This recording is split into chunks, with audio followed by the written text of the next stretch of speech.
sommes dans la province de Bandundu, en République démocratique du Congo.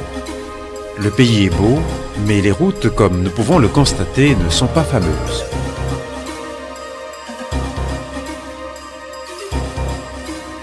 Finalement, nos amis arrivent à destination, le village de Nsalakia, là où une communauté de fidèles les attend pour la messe.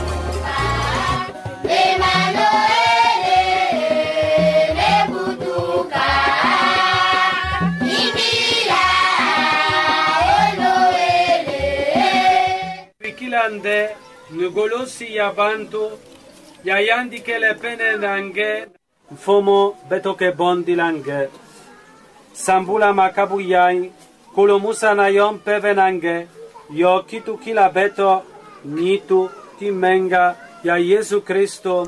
Il y a 50 ans que les missionnaires de la Société du Verbe Divin, SVD en sigle, sont arrivés dans cette région.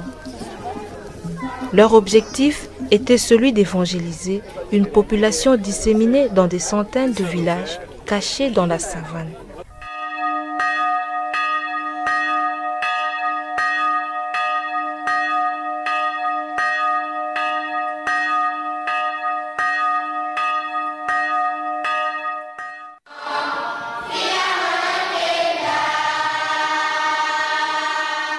De retour à la mission, le travail pastoral continue sans trêve.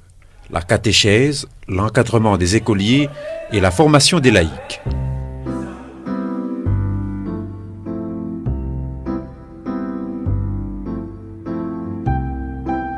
Quelle époque, celle des pionniers de la mission. Presque une épopée. Ils ont dû s'acclimater et affronter la malaria, puis apprendre la langue kikongo et étudier les coutumes et la culture locale.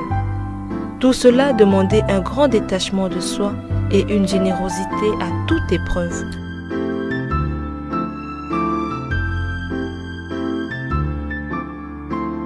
Les besoins étaient énormes. Tout était à faire. Il fallait construire, aménager, organiser, monter une structure pour répondre aux attentes de la population.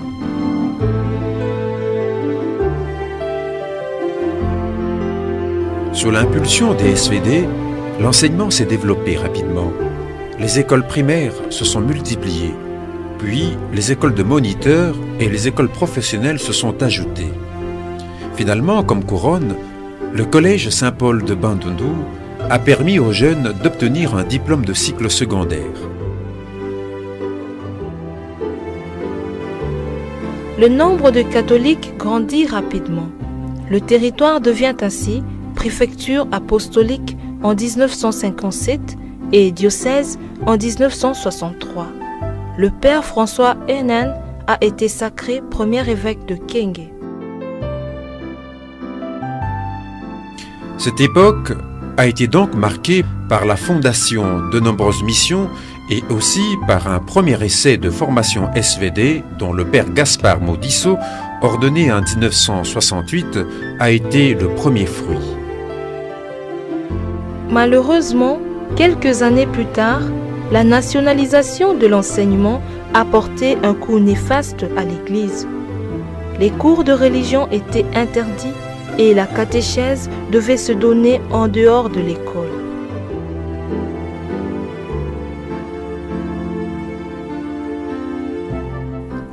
Le gouvernement est revenu sur sa décision 2 ans plus tard, mais les résultats étaient déjà irréversibles. Plusieurs confrères enseignants étaient déjà rentrés en Europe ou s'étaient engagés dans la pastorale paroissiale. Dans ces années-là, la soutane était encore de rigueur.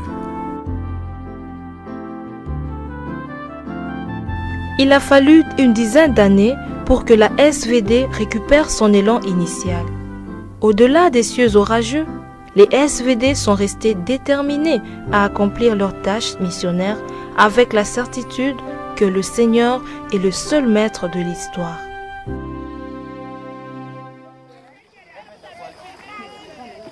Alors, qu'est-ce qu'elle est devenue, l'Église, dans cette région de Bandundu 50 ans après?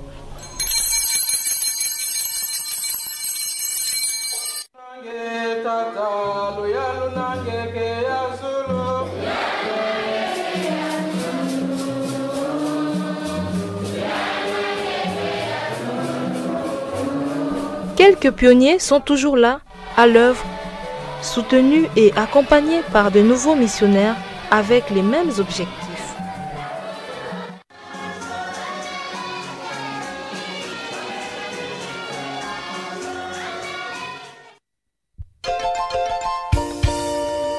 Sur la demande des parents d'élèves, la congrégation essaie de reprendre son engagement dans l'enseignement à l'Institut Kivuvu.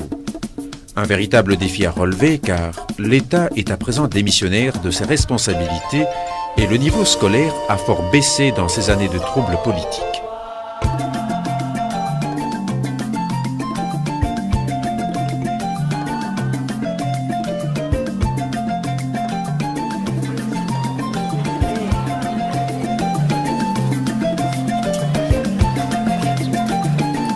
Nous voyons que ça vaut la peine de s'engager dans l'enseignement pendant cette situation plus difficile, puisque nous voyons d'abord le niveau de l'éducation est devenu plus bas et l'État ne s'occupe plus de l'enseignement.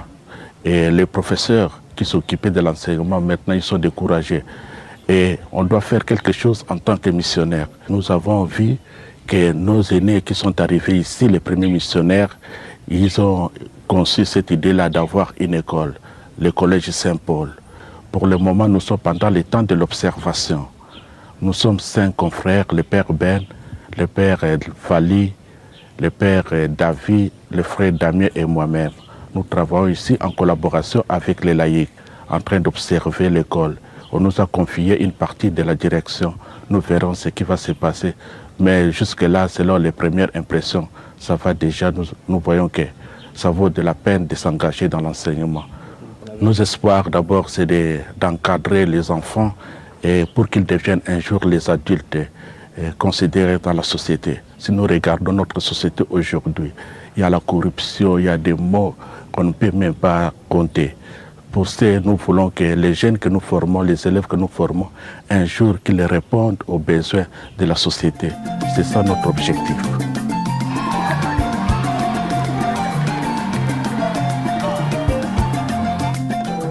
D'un autre côté, la pastorale a repris ses activités ainsi que les mouvements de jeunesse.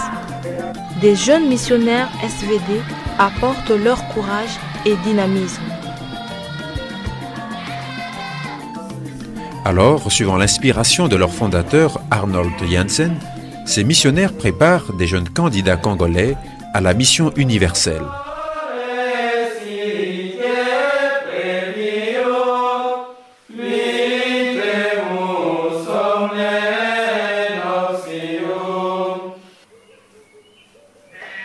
La congrégation, fondée à Steil en Hollande en 1875, compte aujourd'hui plus de 6000 membres œuvrant en 56 pays.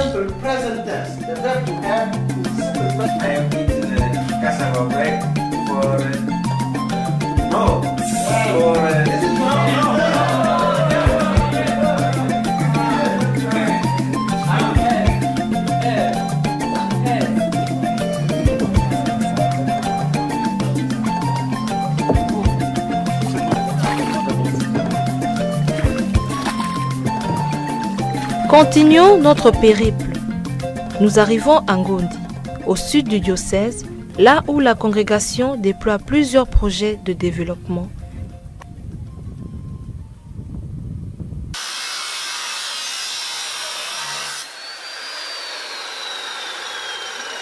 De multiples services sont rendus à la population en toute discrétion et modestie. À la veille d'une fête, une simple batterie rechargée permet à tout un village d'écouter la musique et de danser. Alors, comptez combien de villages danseront ce soir.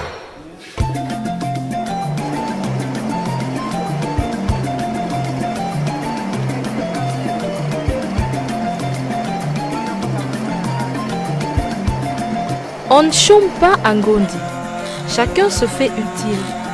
Puis, ce dévouement des frères SVD suscite dans la population l'amour du travail bien fait. Voilà le rôle du frère SVD, une vocation qui jaillit d'une relation profonde avec le Seigneur. Peu à peu, un changement commence à s'opérer dans les cœurs des gens, surtout des agriculteurs, des artisans et des petits éleveurs. Ils comprennent que Dieu veut le salut de l'homme tout entier et qu'il faut se mettre ensemble pour résoudre les problèmes de la vie.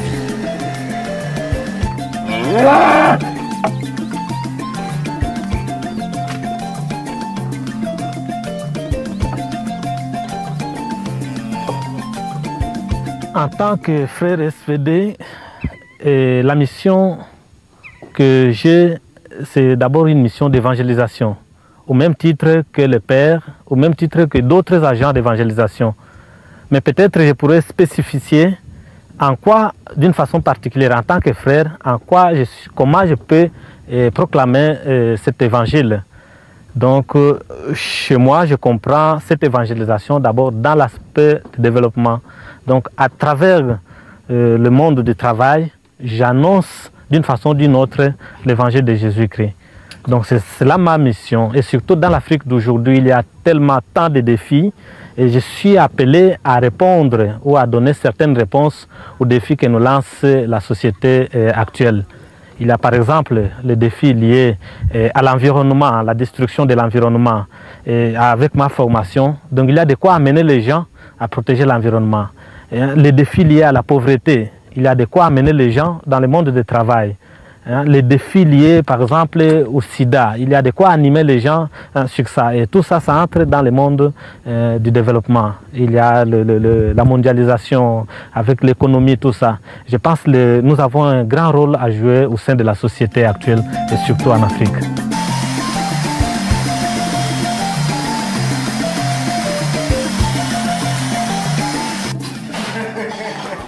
Quelle joie d'être ensemble!